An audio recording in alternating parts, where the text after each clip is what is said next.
नमस्ते प्यारे विद्यार्थियों, आप सबको स्टडी मैथ यूट्यूब चैनल में आप सबका हार्दिक स्वागत है। अभिनंदन। मैं लेकर आया हूँ कक्षा 10 की गणित, जो बहुत ही आसान तरीके से। तो अपन पिछले वीडियो के अंदर प्रश्न वाली 8.1 त्रिकोणमिति का परिचय का 5वां प्रश्न पढ़ चुके हैं। आज अपन 6ठा प्रश्न पढ़ने जा रहे हैं। तो सबसे बड़ी बात यह है कि सबसे पहले अपन को प्रश्न अच्छे से समझना है और क्या प्रश्न के अंदर दिया हुआ है और अपन को क्या पूछा गया, यह सबसे बड़ी बात होती है।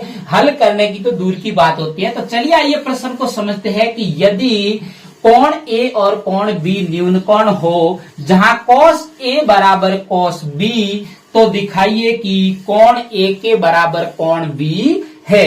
तो अपन को ये सिद्ध करके बताना है कि कोण ए बराबर कोण बी कैसे आया। अब देखिए, तो अपन सबसे पहले हल की शुरुआत करते हैं। हल की शुरुआत करने से पहले कक्षा बोर्ड, क्योंकि 10वीं है और 10वीं बोर्ड के अंदर आपको अच्छे से तैयारी करके जाना है। जो बच्चा अच्छे से तैयारी करके जाएगा वहां जाके बिल्कुल घबराएगा नहीं और अच्छे से उस प्रश्नों को हल कर सकता है। तो अपन को दिया क्या है, सबसे बड़ी बात तो यह है कि दिया है आपके पास में, दिया क्या है, दिया है कि कॉस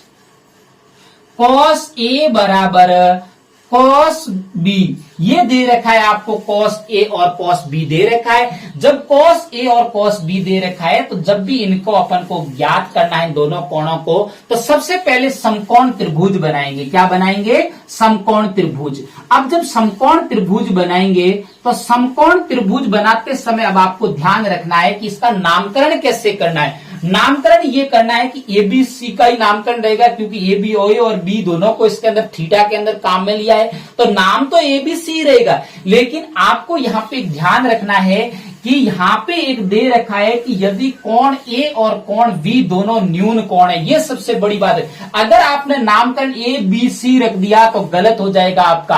आपको यहाँ पे ध्यान रखना है, ए कोण न्यून कोण होना चाहिए और बी कोण भी न्यून कोण होना चाहिए और सी बचा पीछे वो 90 डिग्री का कोण बचा। ये समकोण त्रिभुज का सही नामकरण किया गया। अगर आप सही नामकरण भी नहीं करोगे तो आपका आंसर गलत हो जाएगा। अब आपको पता है कि 90 डिग्री के जो सामने वाली भुजा है वो क्या कहलाती है? कर्ण कहलाती है। बाकी जो दोनों भुजा है उनका नामकरण करने से पहले अपन को पता लगाना है कि थीटा, सबसे पहले कॉस ए के अंदर थीटा किसको? ए को माना है। तो इस ए को थीटा माना है, तो अपन के जो ए के सामने वाली भुजा क्या कहलाती है? लंब कहलाती है। क्या कहलाती है?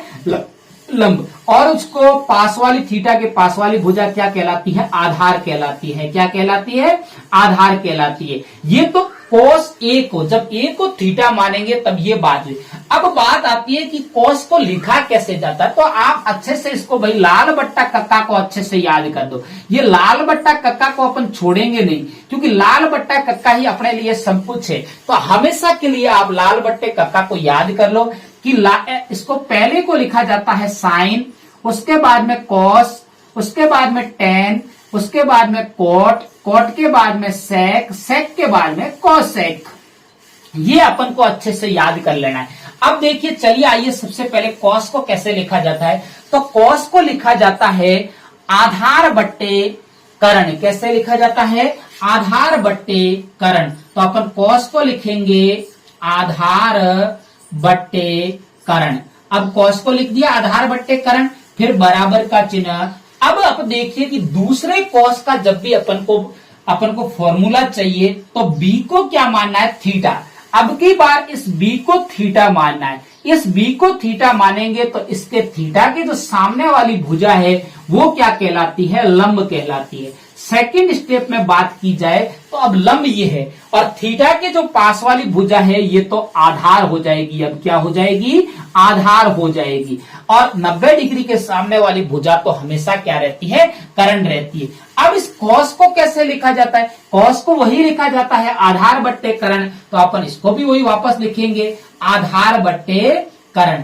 आधार बट्टे कर्ण, फॉर्मूला तो वही रहेगा आधार बट्टे कर्ण। अब अपन को मान रखना है, अपन को तो क्या चाहिए? सिद्ध करना है कि क्या कोण ए के बराबर क्या कोण बी है। अब देखिए, उसके बाद में अपन को आधार को कैसे लिखा जाता है? सबसे पहले वाले में देखिए, ए को थीटा मानते हुए, इस ए को जब थीटा मानेंगे तो थीटा के सामने वाली भुजा तो लंब और दूसरी आधार। आधार को कैसे लिखा जाता है? एसी लिखा जाता है बेटा। कैसे लिखा जाता है? एसी लिखा जाता है। तो एसी कैसे लिखा जाता है? एसी। अब देखो एसी, AC बट्टे कर्ण को कैसे लिखा जाए, कर्ण तो वही है, AB कर्ण है। क्या है कर्ण, AB कर्ण क्या है, AB। फिर बराबर का चिन्ह, किसका चिन्ह, बराबर का चिन्ह। उसके बाद में अब देखो cos B, B को थीटा मानते हुए मानेंगे तो थीटा के सामने वाली भुजा लंब, और ये कौन सी हो जाएगी, आधार। आधार अब अपने क्या है, BC। क्या है अपने पास में आधार, BC। अब BC और बटे में क्या है अपने पास में, बटे में कर्ण, कर्ण तो वही रहेगा, AB कर्ण क्या रहेगा, AB कर्ण क्या रहेगा, AB। अब आपको पता है कि अपन को ये तो अपन ने जो नाम लिख दिया कि आधार अपने पास कौन सा है, कर्ण अपने पास कौन सा है, और जो लंब है, लंब तो अपने पास में इसमें काम में भी नहीं लिया, क्योंकि इस कॉस के फॉर्मूले में आधार बट्टे कर्ण ही है, और दोनों के अपन ने इसके नामकरण कर दिए। अब अपन को तो क्या चाहिए, कोण ए के बराबर कोण बी चाहिए। तो जो संख्या कटती काटनी आनी चाहिए, जब बराबर में दोनों तरफ समान संख्या हो तो कट जाती है। ये ए बी से ए बी काट दिया, ए बी से ए बी काट सकते हो, ये दोनों अलग है, एक एसी है और एक बीसी है, दोनों अलग अलग है, ये दोनों समान थी। देखो ए बी और ए बी दोनों कट गई, तो पीछे क्या बचा, पीछे बचा कि एसी, एसी बराबर क्या बचा, बीसी। एसी बराबर क्या बचा, बीसी। अब देखिए कि एसी के बराबर बीसी है, एसी के बराबर बीसी है, तो जो अपने पास एसी है कौन सा है, इस एसी और बीसी दोनों दे रखा है, तो अपन लिख सकते हैं कि जो एसी दे रखा है ये एसी, एसी के सामने वाला कोण हमेशा कौन सा है, बी बराबर है। तो अपन के पास में इसके क्या लिखेंगे, इसका कोण क्या लिखेंगे, बी। कोण बी के बराबर, अब देखो अपने पास में बीसी चाहिए, बीसी कौन सा, ये बीसी। तो ये बीसी भी अगर दोनों बराबर है तो इसके सामने वाला कोण भी हमेशा क्या होगा, बराबर होगा। तो इसके सामने वाला कोण कौन सा, ए।